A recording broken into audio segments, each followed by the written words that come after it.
안녕하세요. 김철애입니다. 오늘은 2023 지방자치 행정론 제2장의 강의 동영상을 올려드리도록 하겠습니다. 화면 공유를 해볼게요.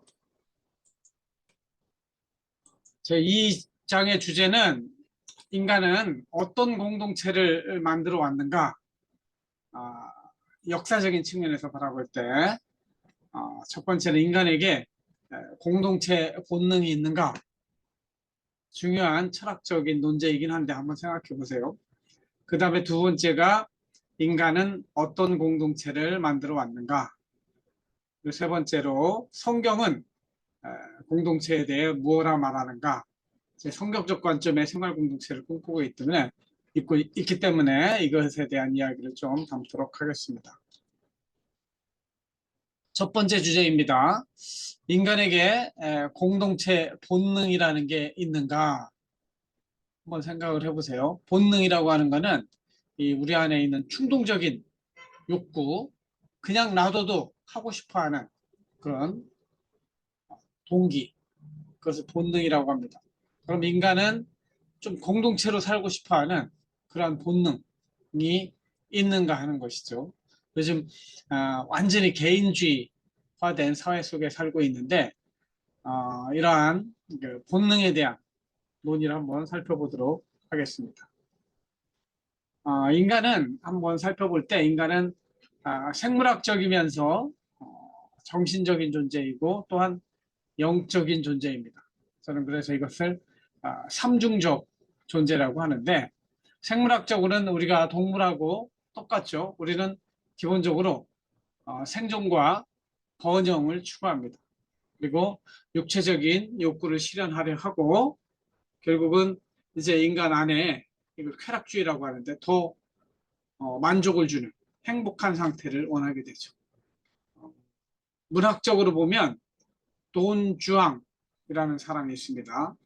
그 모차르트의 그, 뮤지컬로도 나오는 돈 후앙이라고도 하는데 돈 주앙이라는 인물에 대해서 한번 살펴보세요.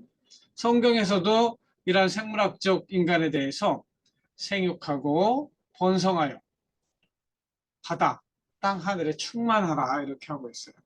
그러나 이 생물학적인 이 존재가 제 창세기 3장에 가보면 죄가 들어오면서 이 소위 심플 네이처, 죄성이 들어옵니다. 그래서 인간은 기본적으로 이 욕구 중에 탐욕, 자기 뭐 필요한 것 이상으로 추구하는 것을 탐욕이라고 하는데, 탐욕에 물든 인간으로 바꾸게 되죠. 그래서 기본적으로 인간은 이제 이 생물학적 욕구 속에 자연적인 어떤 의식주와 관련된 욕구가 있는 뿐만 아니라 거기에 이제 탐욕도 들어가 있는 그리디 덕이라고 하죠. 제가 욕심 많은 개처럼 우리 마음속에는 탐욕이 또 존재하게 되어 있습니다. 두 번째, 정신적인 존재로서 인간은 도덕적인 존재고 선악을 구분합니다. 그래서 기본적으로 우리 안에 새겨진 본질은 도덕과 정의를 추구하게 되어 있어요. 그래서 정신적인 행복, 정신적인 만족도 또한 굉장히 강조하죠. 문학적으로 대표적인 사람은 소크라테스와 같이 어떤 신은 생각하지 않고 인본주의적인 관점에서 악법도 법이다 하고 죽어간 소크라테스가 대표적인 정신적 존재라고 할 수 있습니다.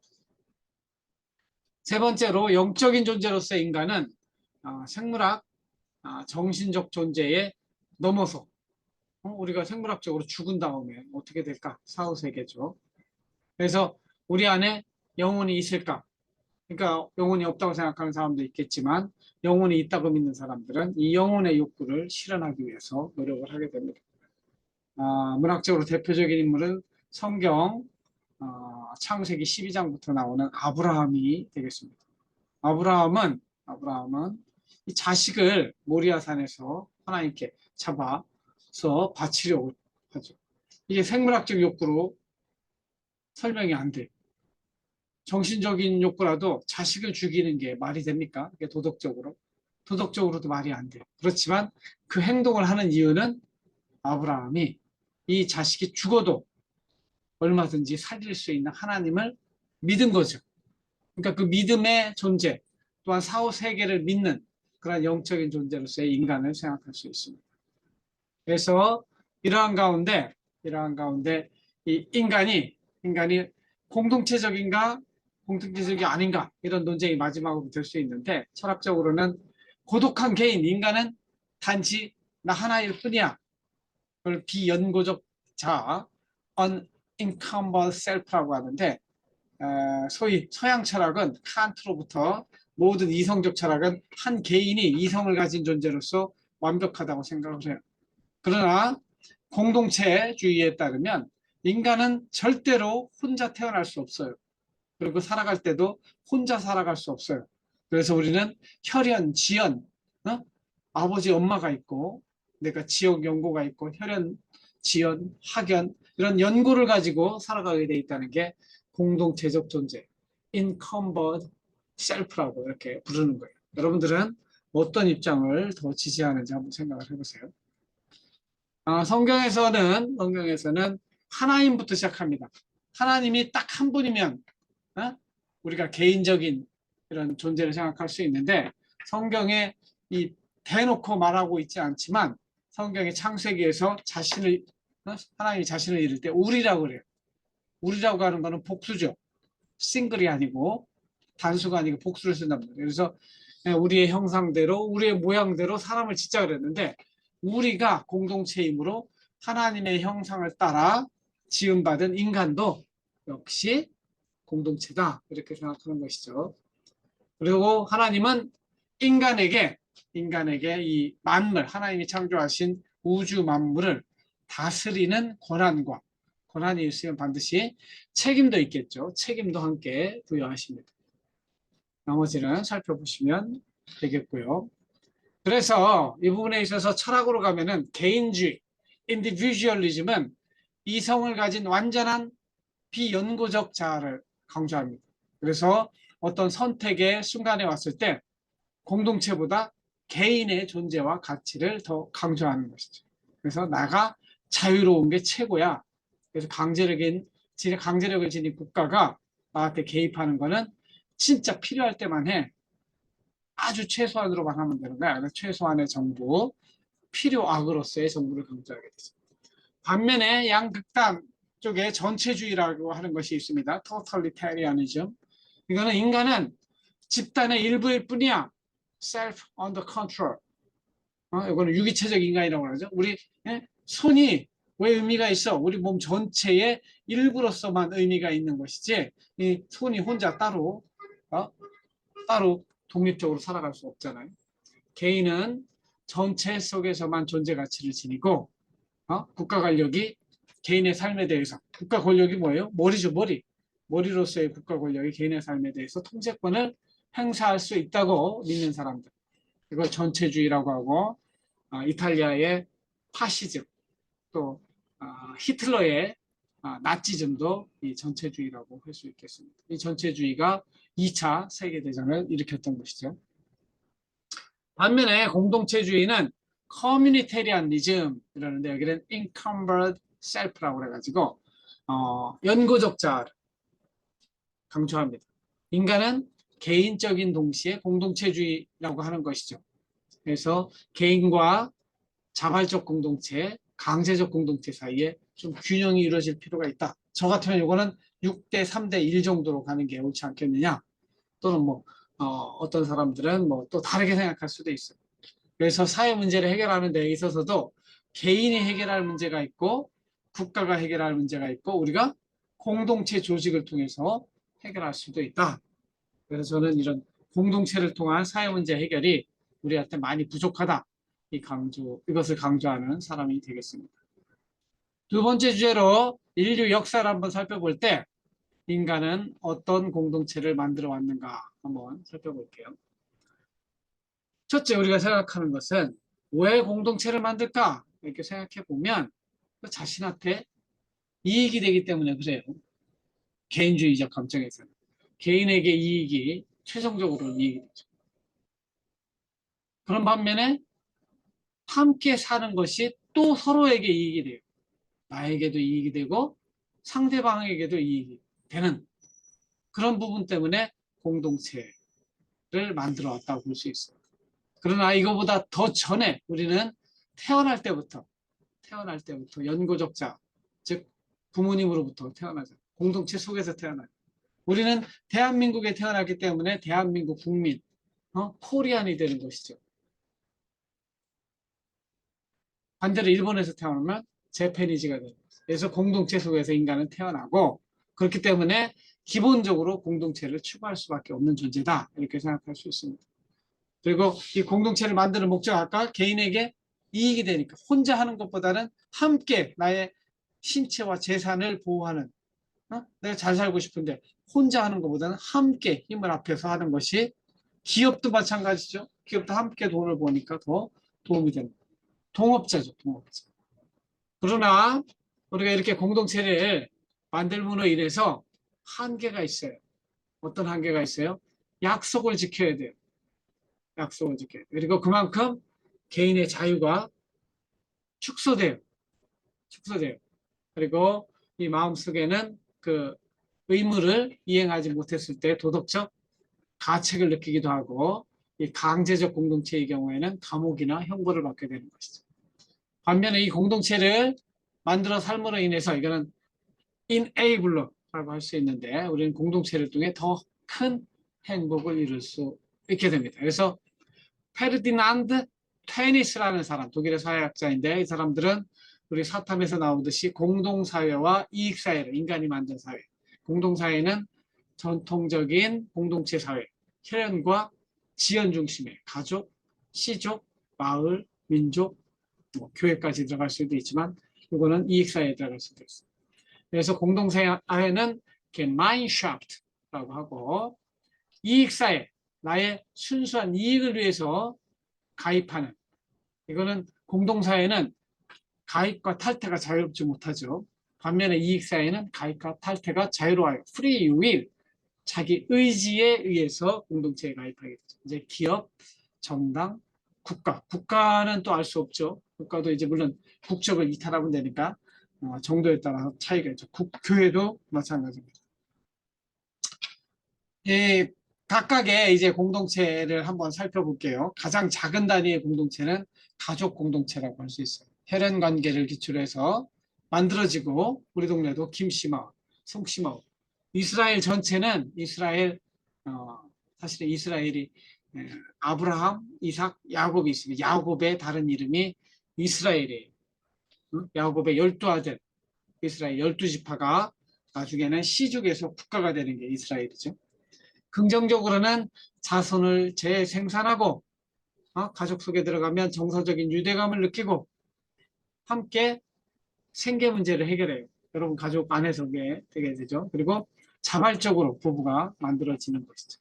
반면에 이 가족 공동체로는 외부 폭력으로부터 자신을 신체와 재산을 보호하는 데 상당히 어려워요. 그리고 자족적인 경제 생활도 가족 안에서 다 하기는 어려운 것이죠. 그래서 좀 더 큰 공동체를 만들어 가려고 우리는 어, 새로운 시도를 하게 되는 것이죠. 나머지는 내용을 살펴보시고요. 그 다음에 우리가 주로 다루는 국가나 지방단체를 포함하는 정치적인 공동체는 어떠냐? 이거는 왜 만드느냐? 외적의 침입, 범죄자로부터 효과적으로 자신을 보호하기 위해서는 국가가 필요해요. 국가가. 시족 공동체로는 안 돼요. 국가의 가장 큰 특징은 국방과 치안이 있죠. 그래서 군대를 만들어서 함께 외적의 침입을 막는 이런 공동체를 만들어야 되는 거예요. 이거를 우리 네이션 스테이트 이렇게 이야기하는데 이것의 긍정적인 기능은 강제력을 기초로 국방, 치안, SOC, 복지 같은 것을 제공하게 되죠. 한계는 이 강제성이 있어야 군대도 만들고 세금도 걷어들이고 이러기 때문에 강제로 인한 자유의 제약 그리고 이 강제력을 가진 자들이 횡포를 부릴 수 있어요. 권력을 가진 자들이. 그리고 대의민주주의라고 하는 민주주의를 채택한다 할지라도 여기서도 다수의 횡포라고 하는 타이러니 오브 메이저리티 이런 것들이 발생할 수 있고 특히 대의민주주의하에서는 우리나라가 겪고 있는 것처럼 이 정당들이 국민의 권력을 대신 줬더니 권력 투쟁 속에 실제 주인인 국민의 이익은 경시하는 이런 문제도 발생할 수 있습니다. 실제 대의민주주의 속에서 모든 결정을 좀 국민에게 맡기는 것 또는 국민의 대표에게 맡기는 것 이런 것들이 플라톤 같은 사람은 중우정치로 간다고 비판하는 사람도 있어요. 중우정치는 다른 말로 포퓰리즘이죠. 모든 것을 표로 결정하기 때문에 올바른 현명한 결정을 하기보다는 다수가 원하는 쪽으로 휙 쏠리는 거죠. 특히 복지정책 이런 것들은 가난한 사람이 전체 인구의 다수잖아요. 가난한 사람들이 기본소득 줘라 아니면 복지 서비스 늘려라 이러면은 돈도 없는데 돈을 만들어내지도 않고 막 돈을 찍어내서 뿌리게 되면 결국 나라가 망하는 결국 지혜롭지 못한 중우 어리석은 민중의 어리석음을 말하여 중우정치는 중우정치로 갈 수도 있다는 것이죠. 그 다음에 경제적인 이익을 위해서는 우리는 기업을 만듭니다. 그래서 자발적으로 경제적 이익을 추구하는 조직이 기업으로서 주식회사 또는 협동조합도 여기 들어갈 수 있어요. 그래서 혼자 하는 것보다는 동업자죠. 동업자로서 함께 이 경제적 이익을 추구함으로 인해서 더 성장할 수 있고 번영할 수 있죠. 이러한 이익 공동체의 가장 큰 특징은 경쟁이죠. 경쟁에서 이긴 자가 많은 것을 가져가는 자본주의적 속성이죠. 그러나 한계로서 자본의 탐욕성, 이윤극대화로 인해서 부익부, 빈익빈이 안 나타날 수가 없어요. 그리고 모든 인간을 수단으로 보기 때문에 비인격성의 문제, 인간 소외의 문제가 발생하고 그렇습니다. 여기에다가 아까 이야기한 정치적 공동체와 이 경제적 공동체가 합쳐지면 이걸 정경유착이라고 하죠. 결국 그들만을 위한 국가, 그들만을 위한 기업이 되는 경우도 있겠죠. 그다음에 더 나아가서 우리는 UN 또 OECD 뭐 이런 다양한 국제기구를 만듭니다. 이거는 이제 한 국가 단위에서 해결되지 않는 글로벌 워밍 또 클라이밋 체인지 이런 거와 같은 이 전 지구적 문제를 인류가 전쟁도 마찬가지죠. 그래서 세계적인 이슈에 대한 공동 대응을 위해서 만들었는데 한계는 국가까지는 강제력이 작동하지만 국가를 넘어선 이 국제기구에는 강제력이 작동하지 않아요. 강제력이 작동되려면 기본적으로 뭐가 있어야 돼요? 공권력의 기본은 군대와 경찰입니다. 군대와 경찰이 없으면 공권력의 행사가 안 되는데 그냥 이렇게 하면 좋겠다. 소위 졸래 도덕적인 강제와 도덕적인 그런 훈계는 한계가 있죠. 결국은 이 인류 공동체라고 하지만 인류의 이익을 위해서 만들었다고 하지만 결국은 실제 운영되는 거 보면은 그 공동체에 돈을 누가 많이 내느냐 또 누가 권력이 세느냐 전 세계적인 그래서 세계 넘버원 권력은 누구예요? 미국이죠. 미국, 중국, 소위 강국들 중심으로 유엔 같으면은 상임이사국 비토권이 있잖아요. 그래서 실질적으로는 인류 공동체는 바람직한 방향으로 가기 힘들고 현재도 빅2에 해당하는 미국과 중국의 영향력이 세계를 양분하고 있다. 이렇게 볼 수 있겠습니다. 마지막으로 교회 공동체에 대해서 살펴보면 교회 공동체 또는 불교 공동체도 있을 수 있습니다. 공동 예배를 위한 자발적으로 만들어진 거죠. 긍정적인 기능은 신앙생활 예배하기 위해서 만든 것이고 한계는 이 안에서 교회 안에서는 정치 경제적 생활 문제가 해결되지 않아요. 목사들은 설교만 하고 이게 저는 이 교회 공동체를 생활 공동체로 바꾸자 이거죠. 그래서 경제적인 문제 또 정치적인 문제도 해결할 수 있는 공동체로서 나아가자고 하는 주장이 저의 성경적 생활 공동체 이론이 되겠습니다. 그리고 교회 안에도 너무너무 교회 인맥 형성을 위해서 교회 안에 들어오는 사람도 있고요. 사실상 이 성경에서 의미하는 공동체의 모습이 거의 우리가 겪는 교회에는 없습니다. 그것을 가지고 제가 탄식하고 있습니다. 그 밖에도 이제 우리가 볼 수 있는 다양한 공동체가 있습니다. 각자의 취미나 철학이나 신념에 따라서 자발적 공동체를 만들어서 환경 문제, 젠더 문제, 빈부격차 문제, 차별의 문제 등을 해결하려고 하죠.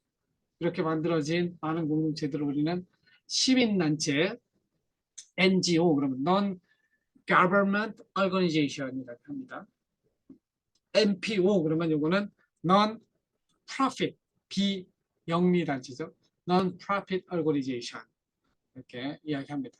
그러나 이런 시민단체들도 우리가 바라보건대 정치적인 이념에 따라서 좌우로 나뉘어가지고 결국은 정치인이 되기 위한 발판으로 이 시민단체들을 활용하는 사람들이 많고, 또 자발적 결사체면 정부의 돈을 받으면 안 되는데 정치적으로 줄 서가지고 나중에 정부 지원금을 받아서 활동하게 되는 이러한 한계를 가지고 있습니다. 우리나라에서는 그렇습니다. 그래서 시민단체가 제대로 활동하려면 정부 지원 끊어야 돼요.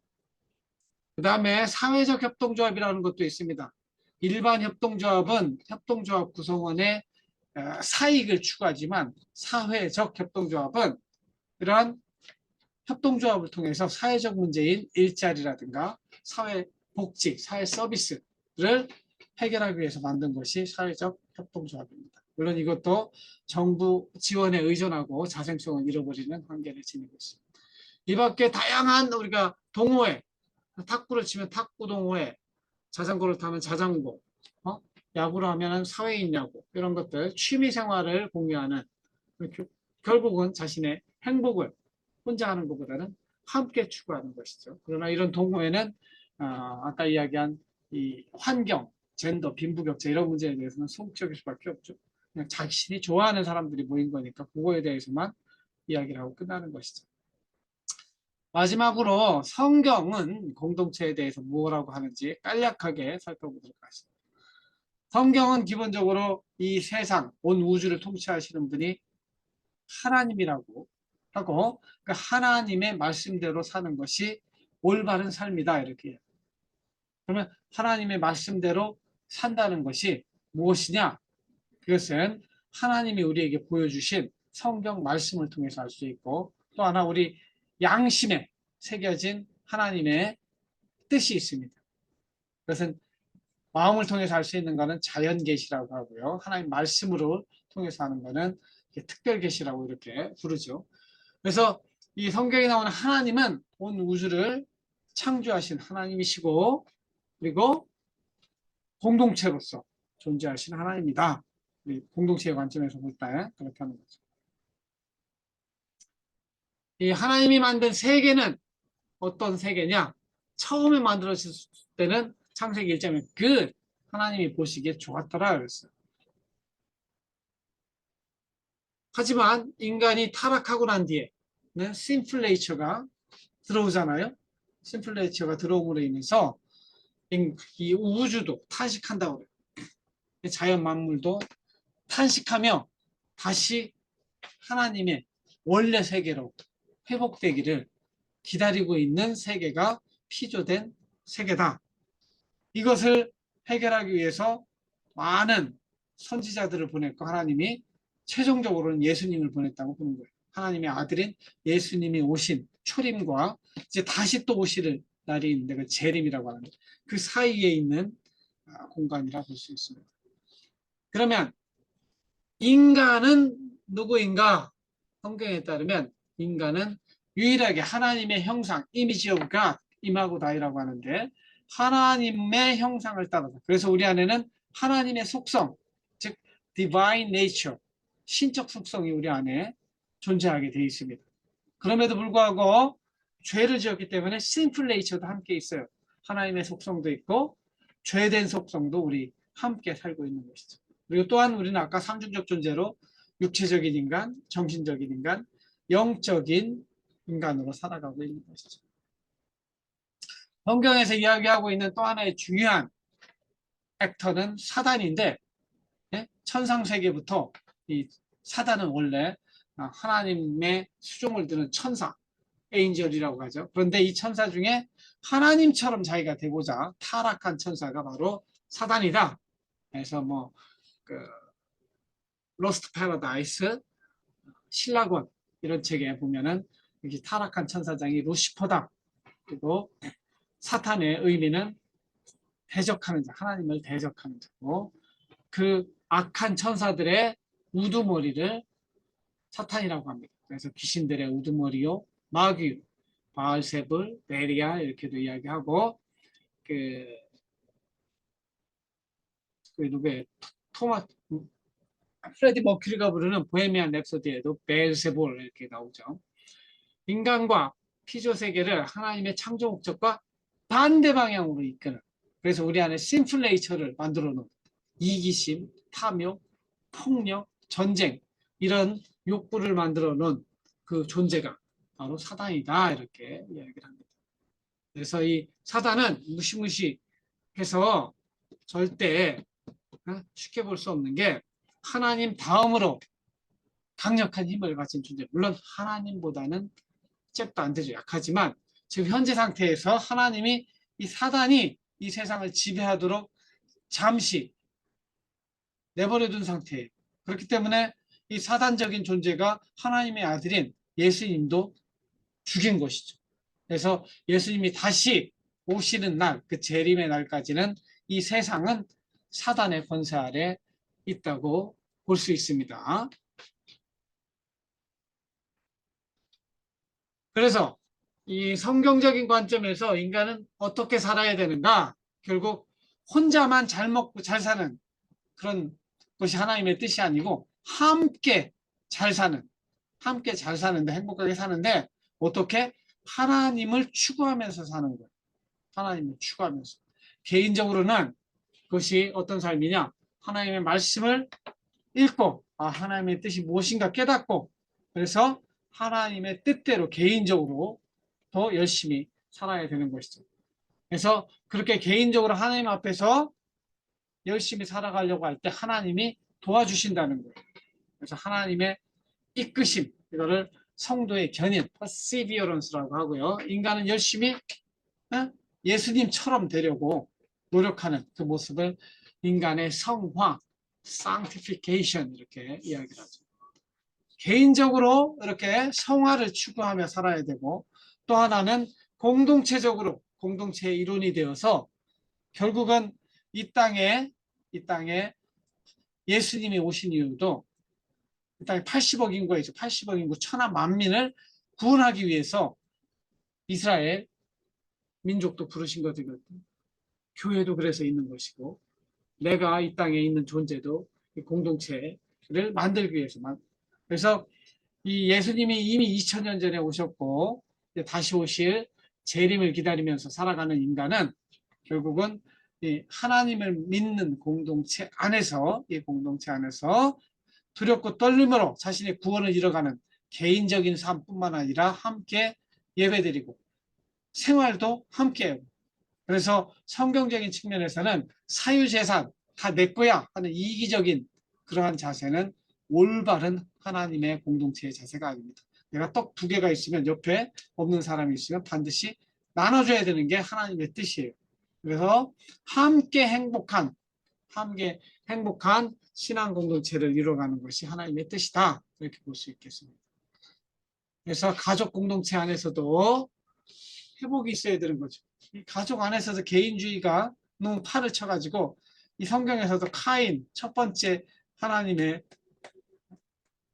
주신 아담과 하와로부터 난 자식이 카인이잖아. 카인이 자기 아들을 자기 동생을 들여서 돌로 쳐 죽입니다. 이게 인간의 죄성이죠. 하지만 그것을 이겨내고 사랑하는 예수님이 제일 강조한 게 뭐예요? 원수까지 사랑하라 그랬잖아요. 사랑으로 회복된 공동체를 만들어 가야 되고 이것이 좀 더 넘어가면 부족 공동체, 가족 공동체가 부족 공동체가 되고 그 다음에 이스라엘 12민족이 이게 다 400년 동안 이집트에서 노예 생활한 이후에는 200만 명 수준의 이제 국가가 됩니다. 그래서 이 국가를 통해서 하나님이 이 전 세계의 모든 사람들이 하나님을 알게 되기를, 하나님께 돌아오기를 원하셨던 거예요. 그러나 유대인들이 얼마나 이기적입니까? 돈만 알고. 하나님과 뜻과 다르게 사는 거죠. 그래서 결국은 하나님이 다시 하나님의 아들인 예수님을 보내셨는데 그 예수님까지 죽인 것이 이스라엘 민족이죠. 그래서 이스라엘 민족의 역사는 참으로 슬픈 역사라고 볼 수 있습니다. 아무튼 그래서 이제 국가 공동체가 만들어지고 인류 역사상에는 이 이스라엘 국가 공동체 이외에 중세 근대를 겪으면서 우리가 지금 살아가고 있는 대한민국과 같은 이런 나라들을 civil government 또는 nation state라고 해요. nation state, 국민국가. 아까 이야기한 국가를 만들고 거기에 군대를 만들고 경찰을 만들어서 국민의 그 영토에 속한 영토 국민 주권이잖아요. 국민 영토 주권의 형태를 가진 국가로 지금 살아가고 있는 것이죠. 그래서 이 국가 공동체는 장점이 뭐냐면 아까 말씀드린 것처럼 그 개인이 할 수 없는 어떤 국가적인 차원의 국방, 치안, SOC 같은 걸 만들어서 함께 행복하게 살 수 있다는 그런 측면도 있지만 한계로서는 이 강제력이 작동하기 때문에 우리의 자유를 빼앗아가요. 그래서 늘 제가 이야기했잖아요. necessary evil이 된다. 이런 것이죠. 이런 것들은 제가 뭐 충분히 이야기했기 때문에 넘어가도록 하겠습니다. 그리고 교회 공동체는 이제 코이노니아 그러는데 제가 교회 공동체를 많이 이제 비판하잖아요. 그래서 결국 대안이 이 교회 공동체가 지금처럼 정말 형식적이고 가식적인 공동체가 아니고 생활 공동체로 실제로 정말 우리 경제적인 생활도 함께하는 공동체로 나아가고 제가 굳이 원하는 것은 뭐예요? 일자리도 우리가 일자리를 왜 다 시장 가서 만들고 남이 만들어 놓은 일자리를 우리가 갖기 위해서 엄청 그렇게 애써야 돼요 말이죠. 그래서 교회가 생활 공동체가 되면 그 공동체 안에서 일자리가 만들어지고 서로 서로의 일자리를 만들어주고 서로 협력하는 그러한 가운데 하나님을 제대로 섬기며 살아가는 그런 공동체로 변해가야 된다 하는 게 저의 주장이 되겠습니다. 그래서 오늘 제2장에서 살펴본 내용들은 인간은 왜 또는 어떻게 공동체를 만들어 왔는가, 지금 현재 우리 주변에 있는 공동체는 어떠한 장점과 한계가 있는가 이런 거 살펴본 것이 제2장이라고 이렇게 이해하시면 되겠습니다. 2장의 강의 동영상은 여기서 마치도록 하겠습니다. 나머지 내용은 실제 강의실에서 대면 강의하면서 질의응답으로 진행하도록 하겠습니다. 들어주셔서 감사합니다.